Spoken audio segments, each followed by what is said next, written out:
Hello and welcome to the Reading with Cari podcast. New episodes air every Wednesdays with special mini-sodes airing on Saturdays on any device you listen to podcasts. Click the link in the description to find the podcast now. Thank you and enjoy.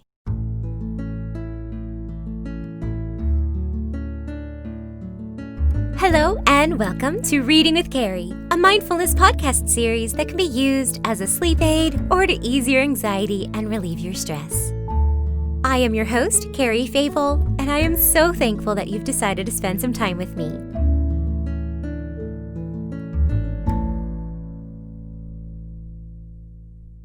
Today is my birthday. To celebrate, I wanted to do something that's maybe a little selfish, read you a short story that I wrote myself. I'm going to play for you the audiobook version of my book that is available on Amazon, should you be so inclined to purchase. But first, let's start with a breathing exercise. Let's do a gratitude mindfulness exercise. First, let's focus on our breath. Natural, slowly inhale. Don't force your breath. Just feel the inhale into your lungs. Hold it for just a moment and exhale slowly. In on a slow count of 4. Hold it and exhale on a slow count of 4. Let's now focus a bit on our mind. We are going to think of 3 things you should be grateful for. You may be in a difficult situation or time in your life right now, and so this question may be hard to answer. That's okay. You can be grateful for small things, like the air you breathe and the water you drink. Or you can name something on a massive scale. That's good too. Just try to answer the question, if you could, what would you be grateful for right now? Or what do you hold in your heart?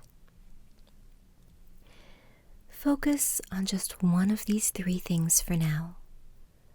Focus and be truly grateful in this moment. Think whatever it is in your mind. Metaphorically embrace this thing for which you are grateful. Now move your attention to the second thing you are grateful for, the second item you hold in your heart. Again, it can be very simple, like your favorite beverage, or perhaps a pet, or even an item you own. Right now, be truly grateful for that thing. Think about what it brings to your life, and thank it internally. And now move on to the third thing for which you are grateful for. It doesn't have to be something physical. It could be a concept or an idea. Perhaps an activity you enjoy doing, or a blessing you feel you have in your life. Focus on this item and be truly grateful in this moment. Really see it in your mind and feel the joy it brings you. Slowly bring your focus back to your breath once more. Just sit with the rhythm for a moment without adjusting it in any way. When you're ready, open your eyes. Notice 2 things in the room that you haven't noticed before or haven't paid much attention to in a while. Look around and notate the first item. Really see it. Name that item and review it. Now find the second item and focus your attention on it for a moment. Name this item as well and look it over. Great job! You've completed the exercise.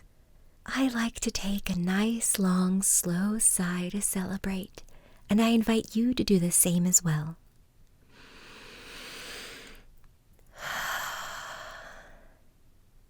If you need to, you can sit a bit more with your natural breathing rhythm.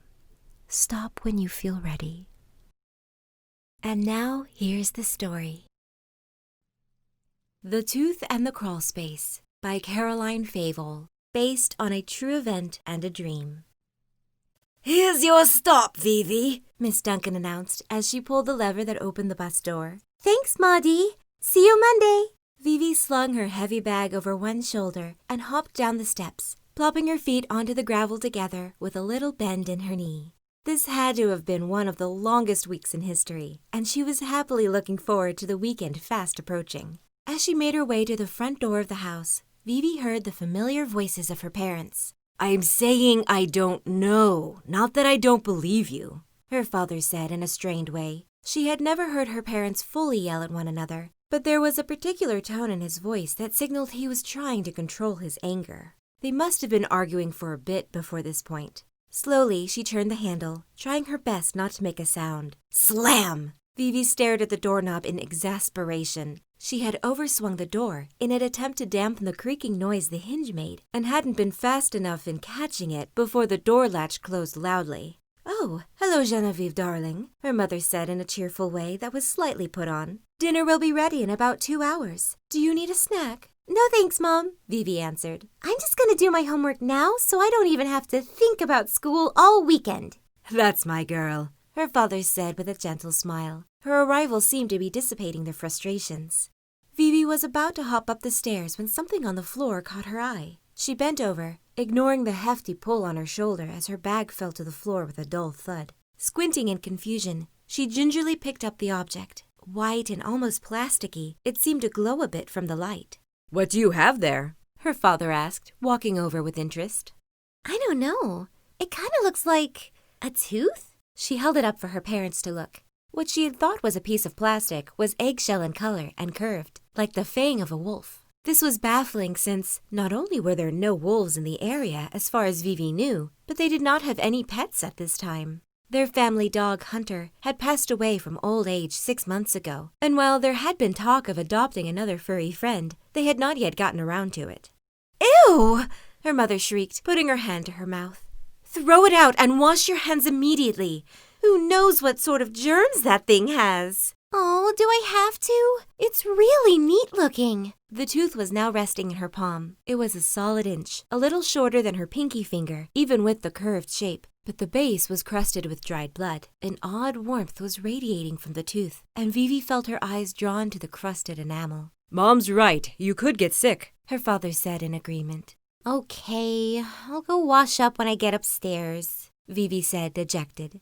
She knew her parents were right, but it was disappointing to throw out such a mystery. Where had the tooth come from? What animal had it even come from? Perhaps it got dragged in on a shoe.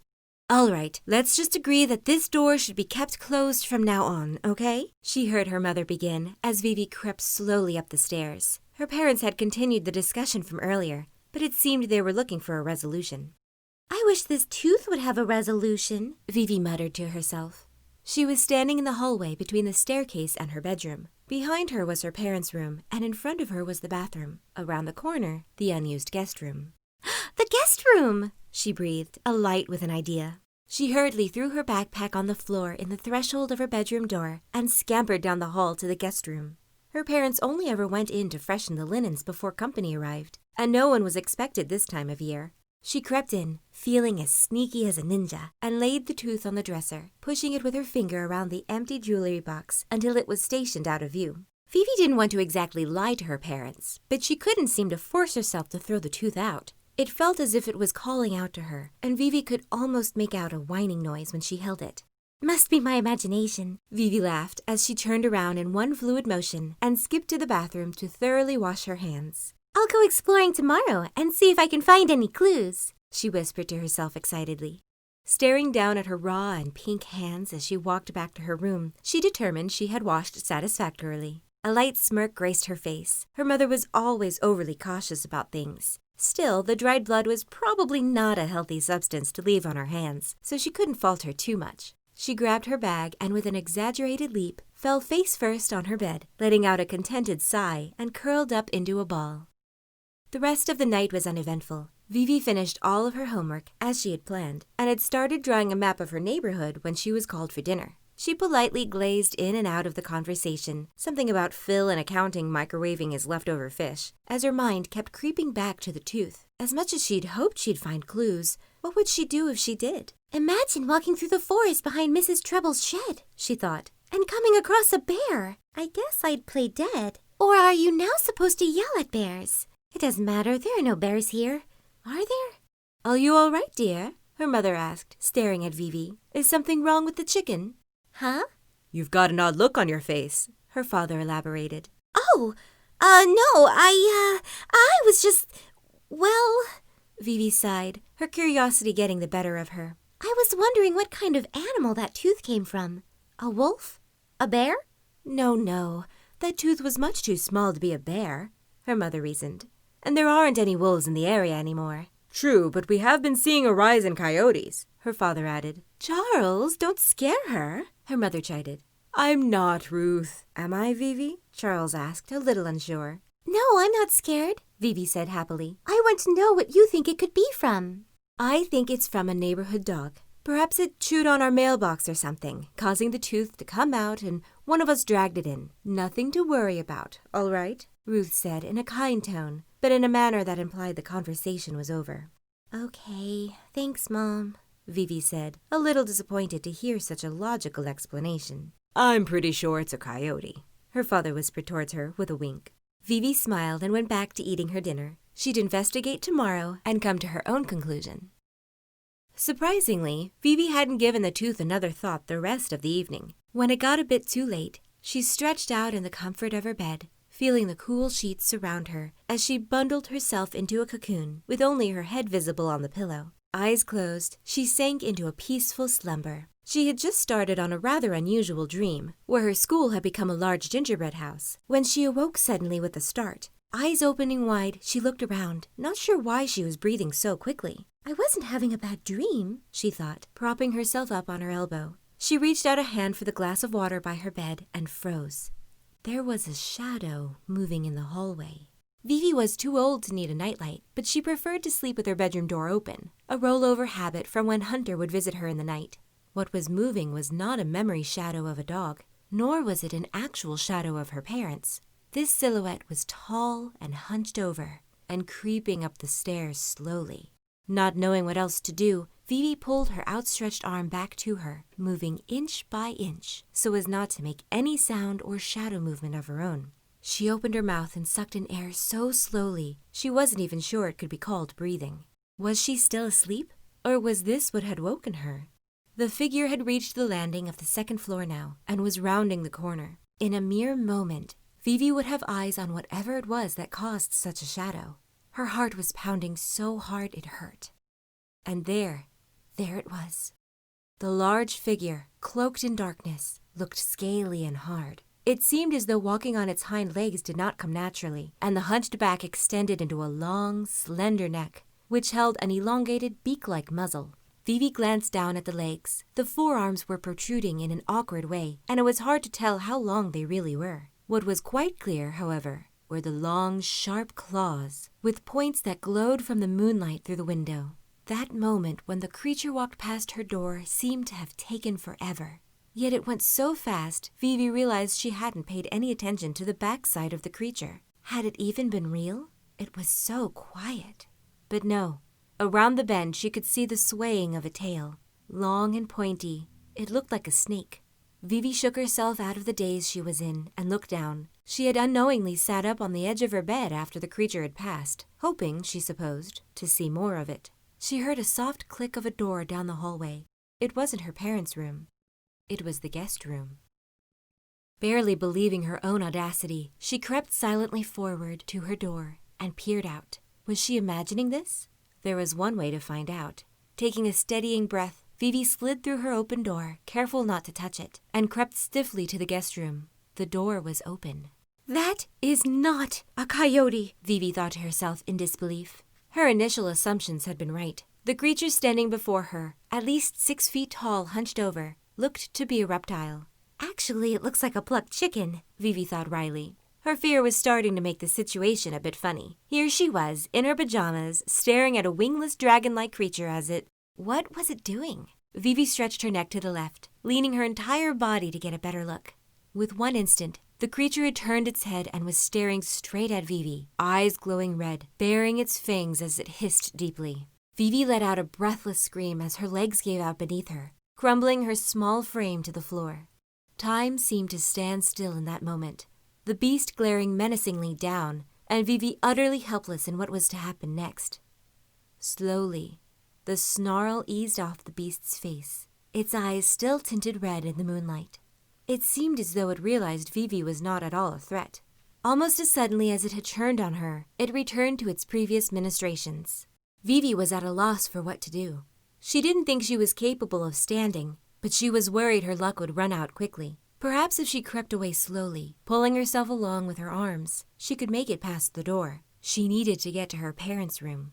However, just as her body had connected with her brain to start on her plan, the beast had begun turning around once again. It seemed to have sensed her desire to escape, and it violently rushed towards her, making her squeeze all the air from her lungs in terror as she put her hands up to defend herself, eyes pinched tightly closed. She could feel the beast's hot breath on her skin, the smell of rotten meat between its teeth.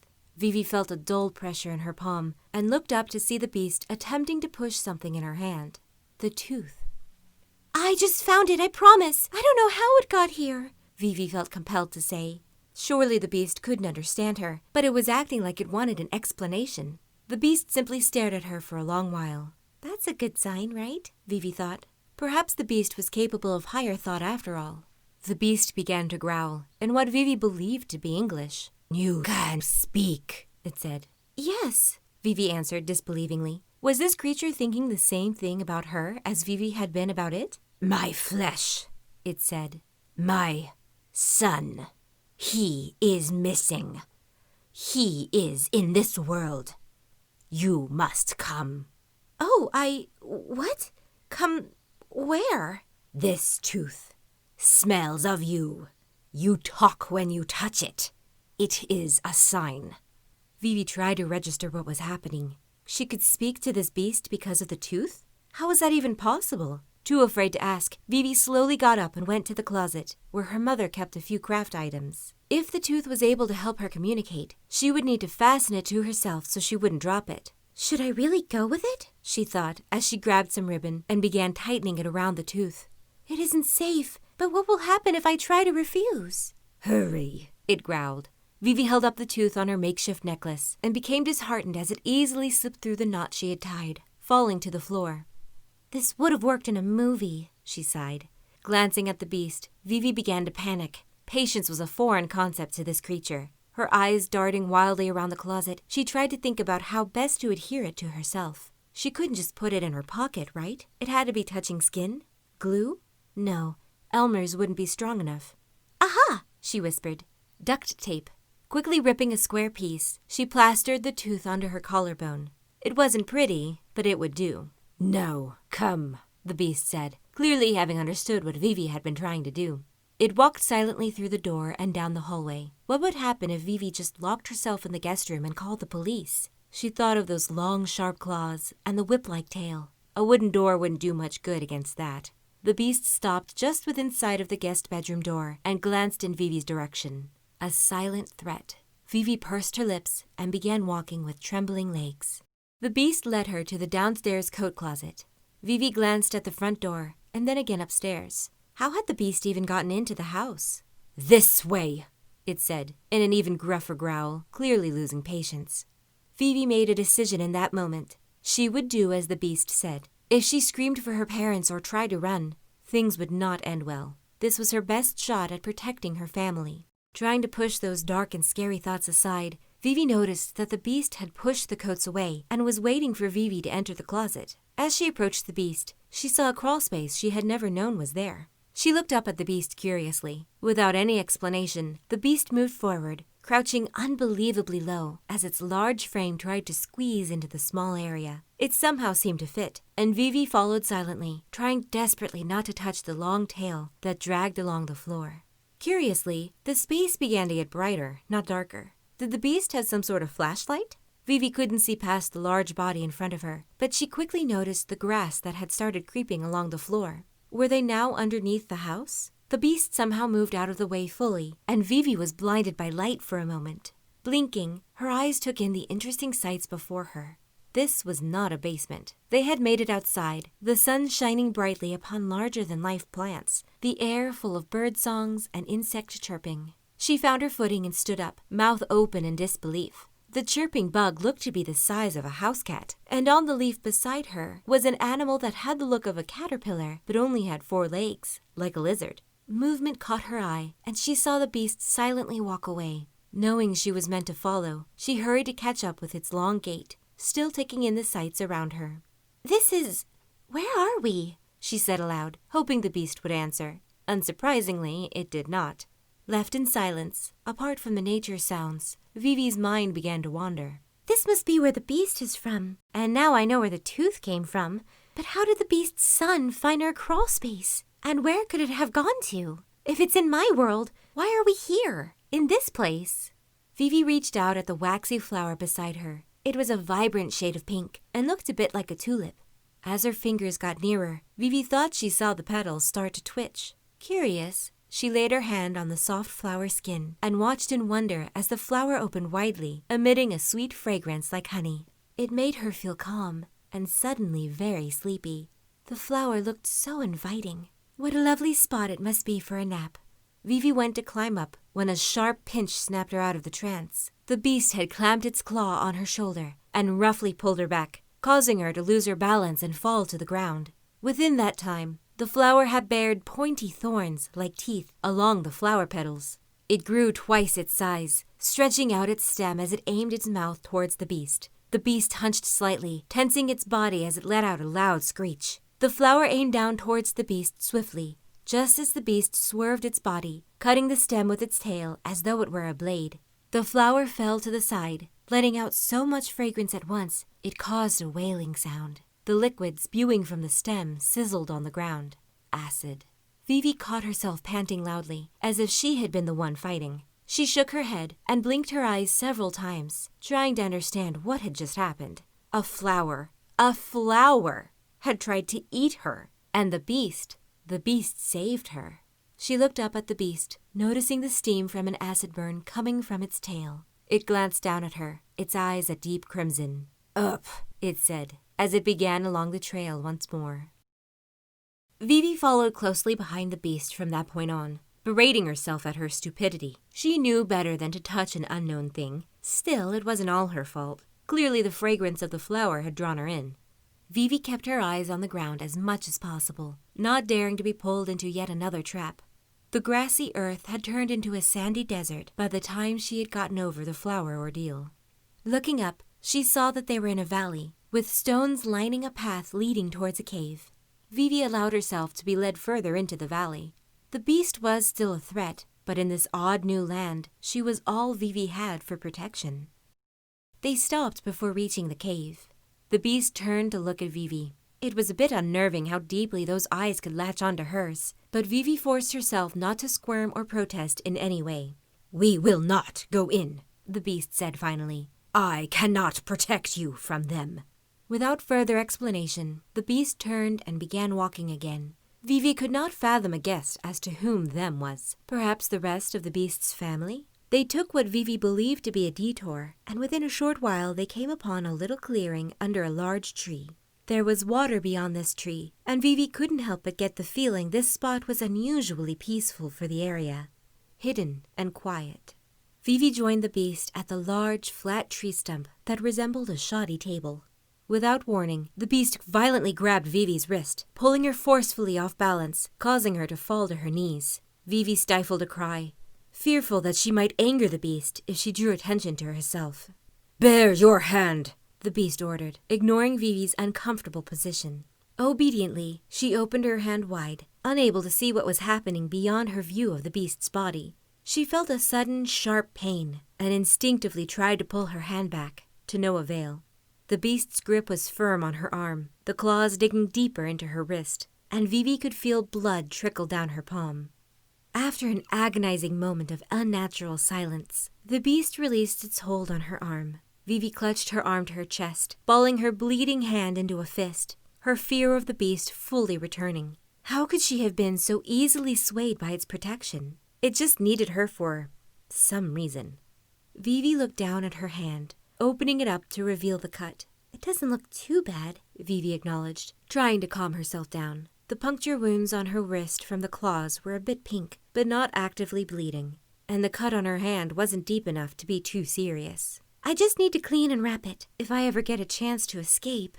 A glowing light pulled Vivi's mind away from her thoughts. Droplets of her blood began forming an orb, which was hovering just below the beast's head. No magic where you are from, but magic formed here can be used there. Oh, Vivi said, not at all understanding what was happening. Why did the beast need her blood to form that orb? What was the beast going to use the orb for in her world anyway? The beast glanced at her, the first time since they were at the entrance of the cave. It did not turn its head, but provided an explanation. By touching tooth, you create bond with sun. Most would die. Poison. Your blood is strong. I will use it to track my son. Vivi realized her mouth was hanging open yet again. She could have died just by touching the tooth? She thought back to the moment she had picked it up. What if she hadn't been the one to touch it? What if Mom or Dad had found it first? You have been here too long. We must return you. Without waiting for Vivi to follow, the beast quickly began on the path they had come from. Vivi forcibly pushed her shock and worry aside and hurried to catch up, unbelievably relieved they would be returning to her home. The beast could have killed me to take my blood. It could have left me here to die, but it's actually going to bring me home? Vivi's hopes began to rise as they passed the cave and entered the grassy forest once more. The beast abruptly stopped at a random patch of vines. Looking more closely, Vivi realized the greenery had grown in a box-like shape. This is where the crawlspace must be. Taking one last glance around, she quickly followed as the beast led the way, trying not to fear the utter darkness she was venturing into. I'm going home, Vivi thought bravely. Within moments, she was able to stand in the closet and exit as the beast continued forward. It looked around, as if seeing the surroundings for the first time. The orb left its side, headed towards the fireplace. The beast followed. Wait, Vivi said quietly, in both attempt to keep her voice down and not insult the beast. We need to leave through the front door and walk around the house.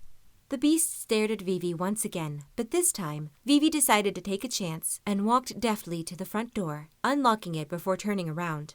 The beast was directly behind her, clutching the orb with its claws. Vivi knew the beast was smart, but she was still unsure it wouldn't just rip a hole through the wall to get to the other side. Turning the handle softly, she winced as the rusty hinges creaked. She held her breath as she stood in the open doorway, begging her parents to stay sleeping. We're almost through this, she thought. The beast let the orb go, and it flew out the door and to the right. Without hesitating, the beast roughly pushed past Vivi on her left, slamming her small body against the door on her right. Rubbing at her nose, she glanced up the staircase as she closed the door. If only she had stayed in her room. The orb didn't lead them too far, only a few blocks, before they approached the local park. It was a bit sad in comparison to some neighborhoods. The grass never grew completely in, and it had been years since anyone attempted to plant flowers. But the playground equipment held fond memories for Vivi. Her mother would race her on the swings, seeing who could go the highest. Her father would hold her steady as she climbed across the monkey bars. He would also push Vivi and her mother on the carousel wheel and jump on when it got to a really fast speed, their laughter circling them on the wind. Vivi's smile faded as the beast walked into her view. That's right, she thought. Find its son. Vivi glanced around in the darkness, the streetlights barely illuminating the park in comparison with the moon. The trees, the decorative rocks, it all looked so bizarre now that she had seen the other world. A strange gurgling noise caught her ear as she walked towards the tennis courts. She had a distinct feeling it was laughter. Perhaps it was her connection. She touched the duct tape holding the tooth to her chest, remembering that it could have poisoned her. The orb traveled past her and led them to the gazebo. Looking down, she saw a small creature that could have been mistaken for a vulture, or perhaps a ragged dog with mange. The beast picked the small creature up as gently as Vivi supposed it could. It was just a baby. We return home now, the beast grumbled softly, more to its son than Vivi. But the baby wiggled in its clutches, eyes fixed on Vivi. Understanding, the beast held the baby out towards her, allowing Vivi to take him. Surprisingly, Vivi wasn't at all scared to have the creature in her arms. It seemed she was drawn to him as much as he was to her. He curled up in her arms, head resting under her chin. Smiling softly, Vivi moved her hand to its back, trying not to make contact with her wounded palm. Her fingertips danced along his skin. It wasn't at all what she imagined it would feel like. Although it looked like hard, rough scales, it felt smooth and soft, a bit like fabric. A pleasant musky smell reached her nose as he sighed contently into a nap. They were halfway home now, and Vivi felt more at ease than she had through the whole ordeal. "If I don't ask now, I'll lose my chance forever," she thought, and mustered enough courage to ask the beast, "Why is my closet a portal?" A long silence passed before the beast paused in its movement, still not turning to look at Vivi. "There was once magic in this world. Pockets still remain. Relics, haunted sites, magicians' tables." The beast continued the journey forward, and Vivi thought more on what was said. In order for a portal to exist in her closet, it had to contain a pocket of magic. "I wonder what we have. I hope it's not a ghost." They entered the house without much excitement. The baby had fallen fully asleep and fought groggily with the beast as it pulled him away. In silence, the beast turned and entered the closet, struggling to travel through the crawlspace with a baby in its arms. "What are you doing up? Are you all right?" Vivi's eyes shot to the staircase, watching Ruth walk down them. Yeah. Sorry I woke you. I needed some water," Vivi thought quickly, hiding her bleeding hand behind her body. Ruth eyed Vivi standing by the open closet suspiciously. "So it was you who made the mess earlier, and here I was blaming your father." "What?" Vivi asked, without thinking. There was no mess when the beast led her downstairs. Then again, hadn't the baby come through before the beast? He must have fallen through the pocket and wandered out of the closet. "Oh, I didn't mean to." "It's all right, no harm done. I just don't like this door being open. It's cluttered in there with all the coats, you know," Ruth said, somewhat distractedly. "Uh-huh," Vivi responded. Was it possible her mother knew about the crawlspace? "Now I just have to figure out how the screen and the window got so garbled," said Ruth with a kiss to Vivi's head. Vivi watched her return upstairs before moving, scared of drawing more attention to herself. Grabbing the first aid kit, she washed and bandaged her palm as best she could, settling for a simple Neosporin massage on her wrist, where the beast's claws had dug in. In a rapid motion, she pulled the duct tape off her chest, realizing for the first time how uncomfortable it had been. Gently rubbing the welts that had begun to form, she thought back to the events of the evening. "Is it over now?" she thought. She hadn't paid the least bit of attention to what happened to the orb once the baby had been found. But surely the beast had no need for her now, right? Looking down at the tape holding the tooth, she got the impression it somehow wasn't over. Vivi did all she could to relax before crawling back into her bed. She refused to actively think on the events any more that night, and after struggling with her mind, exhaustion finally overtook her. The next morning, Vivi woke up certain that it had all been a dream. She stretched lazily, balling her fists in the process. Ow! The dull ache of her palm was not happy with being touched. So it wasn't a dream, she thought. Standing up, she wandered over to her desk where she had laid the duct tape with the attached tooth. Memories of the night before rushed at her all at once. The jungle, the flower, the desert, the beast. And to think she had been so excited to go exploring today. "At least I know where the tooth came from," she thought sarcastically.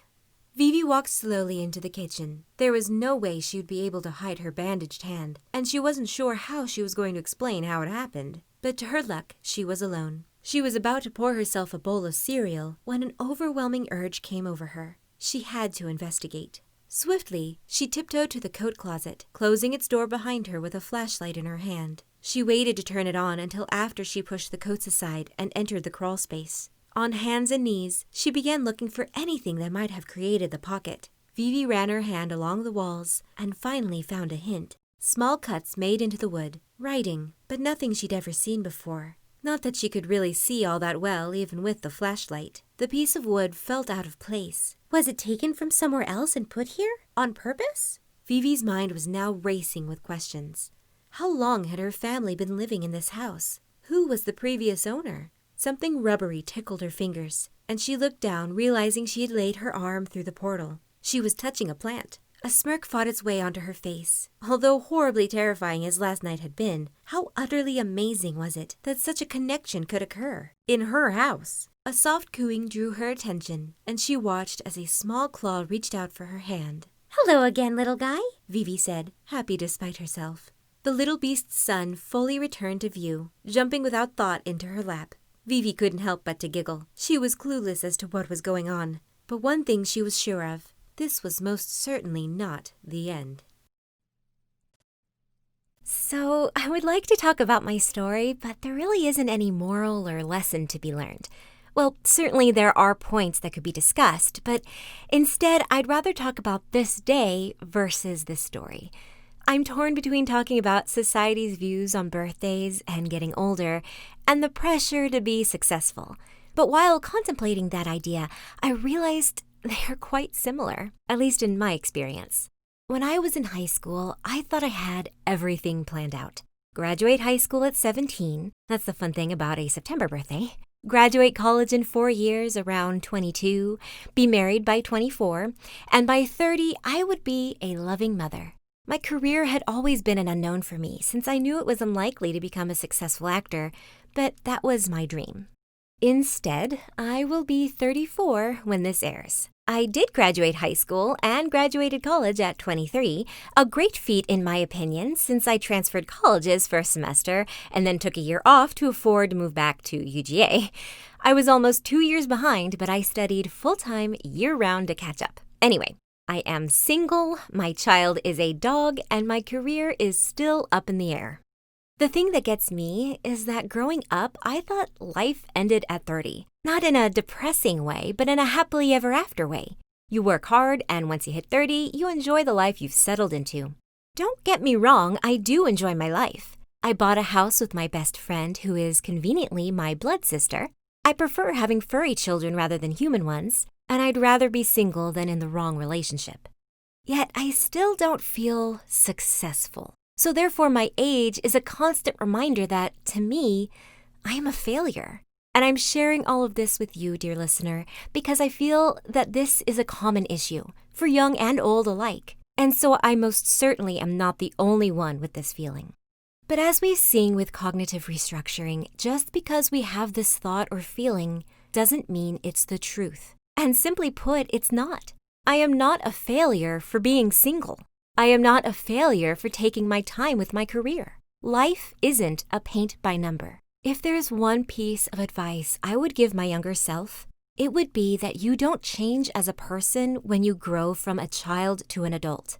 There isn't a magical book of answers and knowledge that's handed to you. Life is still unclear. That's the meaning of life, to find your own unique clarity. Just as we are not promised tomorrow, there is no time limit for our success. Instead of trying to redefine ourselves to fit society's views, we need to redefine our personal view of success. Walk through your accomplishments, as I list mine, for example. I have an education. I own a house. I host my very own podcast. I book voiceover work in my own home studio. My conclusion? I am not a failure. I'm just another year older. Thank you for listening. I welcome you back anytime you may need to hear a comforting voice or a familiar bedtime story.